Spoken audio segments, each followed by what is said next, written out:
Hey everyone, and welcome to the Real KMGH. I am Keegan Knox, and we're going to be doing the review on Stranger Things Season 5, Volume 1.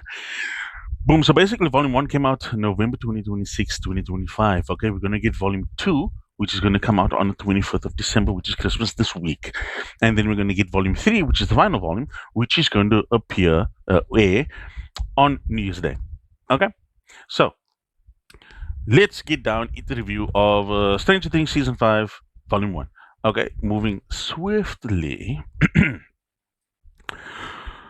By the way, if you guys have just joined, please do not forget to hit that like, subscribe button. Okay, throw it in the comments, guys. I want to hear what you guys want to say about my review and what do you think about Stranger Things Season 5 and what would you like me to do reviews on as well. Okay, going into the review now of Stranger Things Season 5, Volume 1, Episodes 1 to 4. Boom.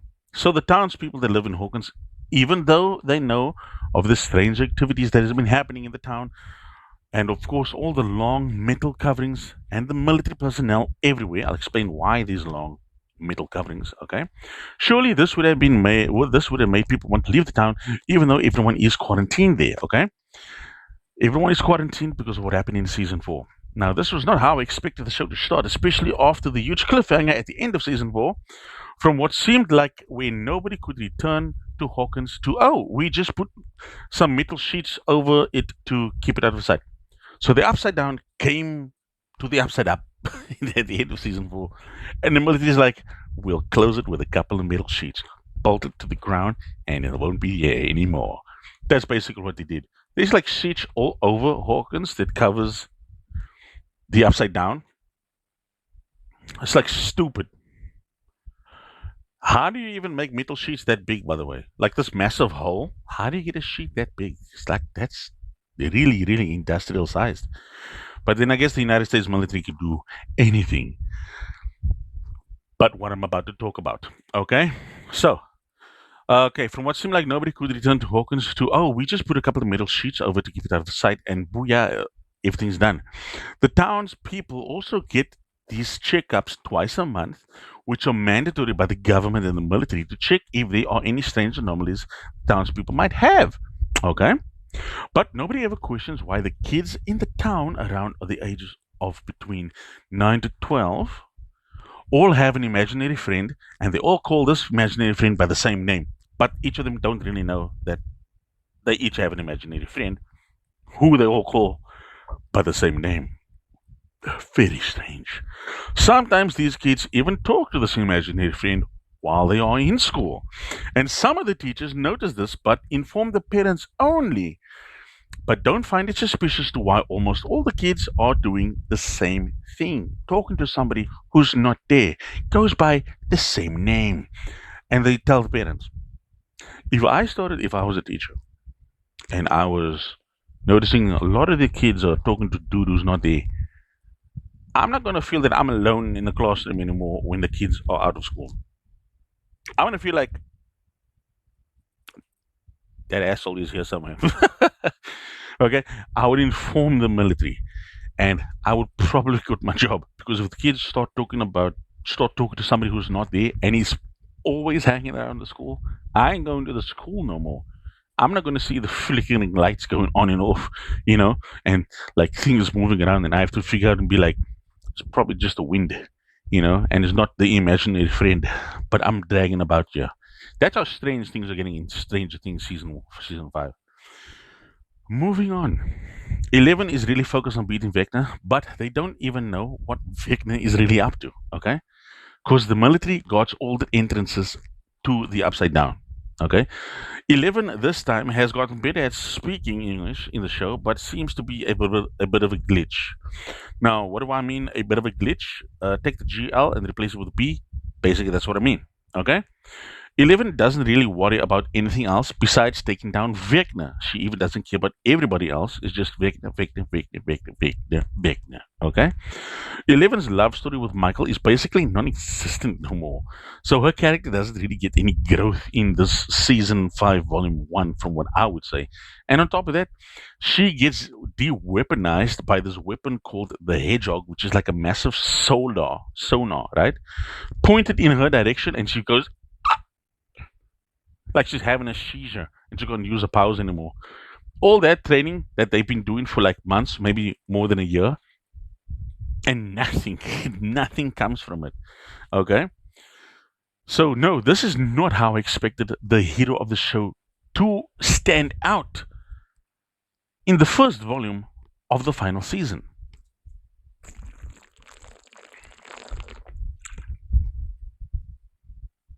Moving along. So everybody's basically separated as they need to keep a low profile with the military and not raise too many alarms. But throughout the entire show of seasons 1 to 4, these kids are already on the radar of the military anyway. Okay? The military from season 1 and season 2 already know that these kids are aware of the upside down and the experiments that was done on 11 and in that institution. Only 11, though, is important to the military and worth remembering, not the people that was close to her. Because the military is not looking for Lucas or for Michael or for Will or for everybody else. They're just looking for 11. They're not even looking and monitoring these kids and the parents and the Bayer family. And they're not even looking for Hopper. They're not even monitoring Steve. They're not monitoring Robin. They're not monitoring any of them to see if maybe they'll make contact with 11 so that they can catch 11. They're not being monitored. It's so weird. And in the first episode, these people seem to chase a random woman in the forest, the military, and they shoot her unconscious, not shoot her with a deadly weapon. They shoot her because they need her alive. And they shoot her to capture her, and it's not even 11. It's not 11. So why is the random woman just running in the forest and the military's chasing her? It's so weird. That's not even explained who she really is. Just it's not her. It's not 11. You failed me, Sergeant. You failed me. Nothing is explained. It's so strange. A random woman in the 70s or the 80s is running away from the military. I would start wondering what's going on. Okay? Some stupid writing from the writers of the show because why would they not keep those who are close to 11 as high profile suspects, basically, if they needed to catch 11. So strange. Anyway, so considering that this is a Netflix TV show, okay, yes, there are actually ads in the show. So there's a Gatorade ad, basically, where Steve's like, oh, Gatorade. Okay, poppers, and there's many more that Netflix turned this from an honest TV show to a ad for more money, basically. Okay, because why not? So many people are watching the season, especially it's the final season of Stranger Things. So there's a lot of eyes, a lot of views. Hey, let's advertise. Okay, let's get more money. Anyway, so after 4 seasons of fighting supernatural creatures and evil wizards, it seems that Jonathan and Steve still don't get along with each other after all these years. And why is it still that? Because of Nancy, perhaps? Okay. So it's like you took the girl that liked me, and I also liked her, and so I also began to like her, even though you liked her first. But yeah, I still don't like it because you have her. She's like your girl now, but I wanted her to be my girl. But she likes you more. But maybe I can still get it. It's just so stupid. So basically, I've written it down here. I'm just going to continue, right? So now in the final season, now is the time to remind the audience that yeah, Steve and Jonathan don't like each other, and really, what's going to happen now that you've told us or reminded us about it? Are we going to see this being addressed and resolved? Even though the writers had 5 seasons, which is 9 years, to grow this feud and get a resolution to it before the final season. But now, what seems like the writers are trying to squeeze this into the final season. Or maybe just remind us that, oh, there's a feud and they're not going to resolve it and it's just going to continue to be a feud. I mean, what was the point, really? I, I don't understand. You could have just written them that they are okay with each other because they've been through so many traumatic experiences and they've had to have each other's back, because they're literally fighting supernatural creatures. Anyway, so now more relationship issues. In this series is also that Robin has a girlfriend and she keeps this a secret. But if you remember watching season 3, where Robin was introduced as a character, didn't it seem that she was more into Steve? I can't say because it wasn't really said, but heavily implied by the actions of Robin. Okay, so Robin is playing for the same team. If you can guess what I'm saying, and we all know that Will plays for the same team too. And it's in this season where Robin, who is a fellow alphabet, encourages Will and shows more support for him. Okay, why? I don't really know. Maybe she's just being a good friend because Will knows who Robin is dating, and she kind of wants to talk to him about that and feels that I can talk to him about it, and hopefully he'll keep my secret and not expose that I'm going out with this girl who's a nurse. Okay, but it's kind of confusing. These writers don't explain the story. They explain the whole story in front of your face, but they don't explain like the side stories or the whole season. I understand, but you not explain like why is she helping him? She's just being a good friend. Is that why you read it? She's just gonna be a good friend because he saw her with her girlfriend, and now it's a good time for her to talk to him and just befriend him. I'm not too sure about it, but maybe it's more on Will's end because we all know Will is another alphabet, and he still likes Michael, but can't get Michael, and him watching and seeing Robin express herself in front of her girlfriend is something that Will doesn't get to experience. I'm not too sure. Okay. So, coming to Will now, it seems that this season is going to be Will's season, as he is the main character at this point that can tap into the enemy's signal and see what they are doing. So that's right, he can sense and he can see what Vecna sees. And then on top of that, Michael, Robin, and Lucas in the fourth episode, okay, of the first volume, are all about to get killed by random demigorgons, and then boom, all the demigorgons freeze in midair. Why? You would think that it was 11 that froze them in midair.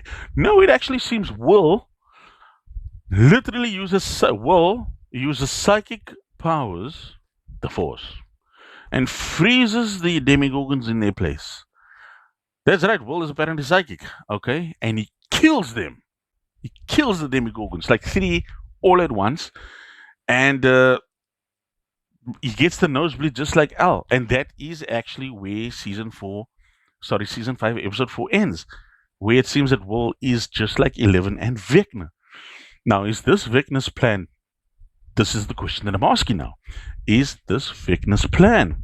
Because how come Will just developed psychic powers all of a sudden? Is this Vecna's plan because Vecna wants to make all the kids just like Will? Let's not take it that now that we can see Will at the end of episode 4 have psychic powers and be like, yeah, we got a massive weapon on our side. What if this is actually part of Vecna's plan and Vecna is kidnapping these children? Yeah, that's right. He's kidnapping children in season 5. He's kidnapping these kids, making them doing the same things to them that he did to Will, because Will was the first. And eventually these kids will develop psychic abilities. But how is he going to use them? I don't know.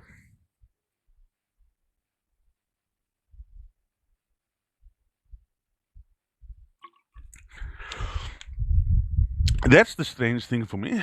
It's only been 4 episodes. It seems like there is a lot that has been told. Okay, I think the whole thing with Will having the psychic powers is totally cool and such a massive cliffhanger that I have to ask the question: is it part of Vecna's plan? We can't just be like, yeah, it's gonna be our time.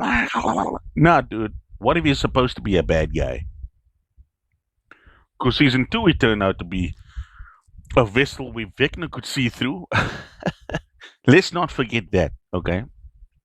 Let's not forget maybe Vecna is still looking through Will's eyes.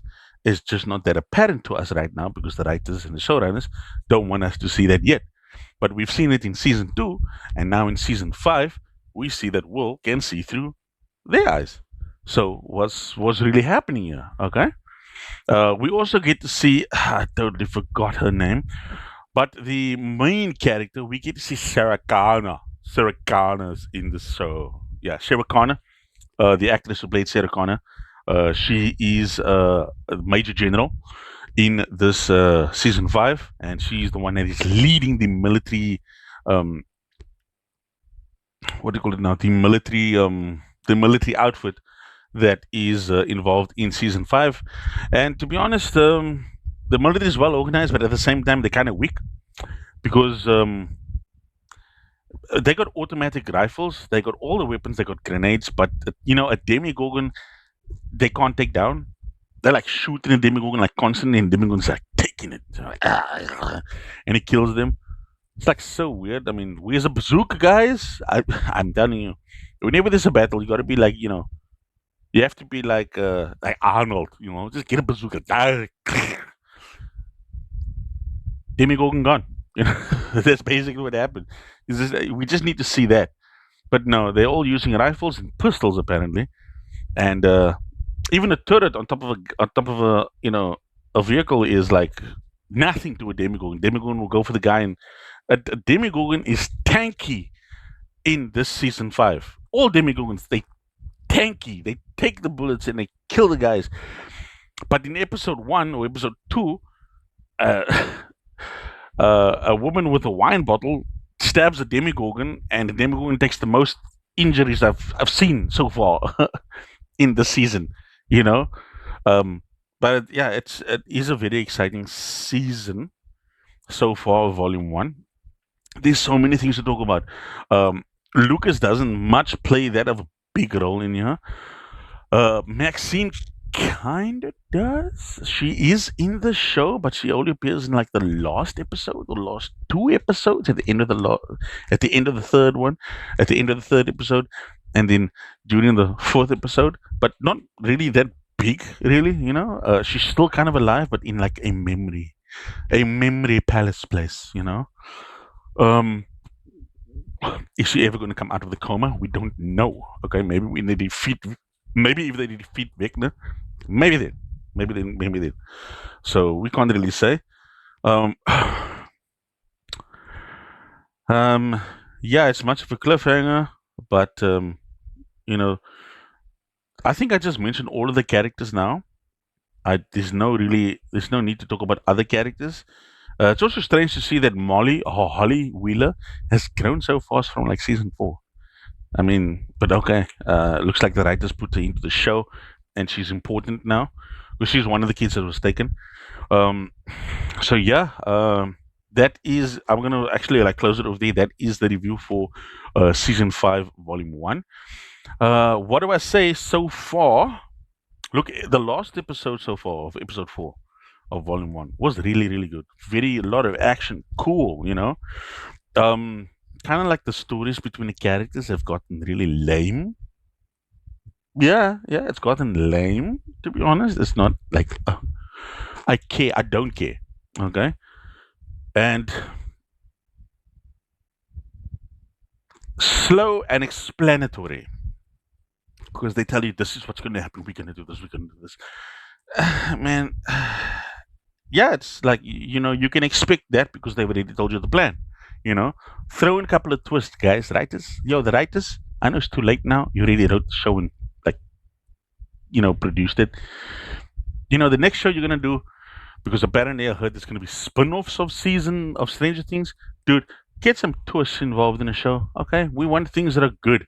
But we will still be watching Volume 2, which is going to come out this week on Christmas Day.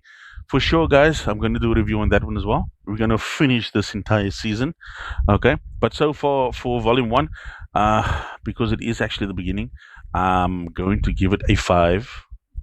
Don't be like, oh, it's so bad. I'm going to give it a 5 because if this is going to be mid for your finale season, for your final season, then I'm expecting volume 2 and the final volume to be even better. So that's why I'm giving it a 5, and we'll see if we'll go up or go down. But apart from that, guys, thank you so much for watching the review. Do not forget to leave a like, and do not forget to subscribe if you're not a follower. Also, leave a comment, and I'll catch you on the next review.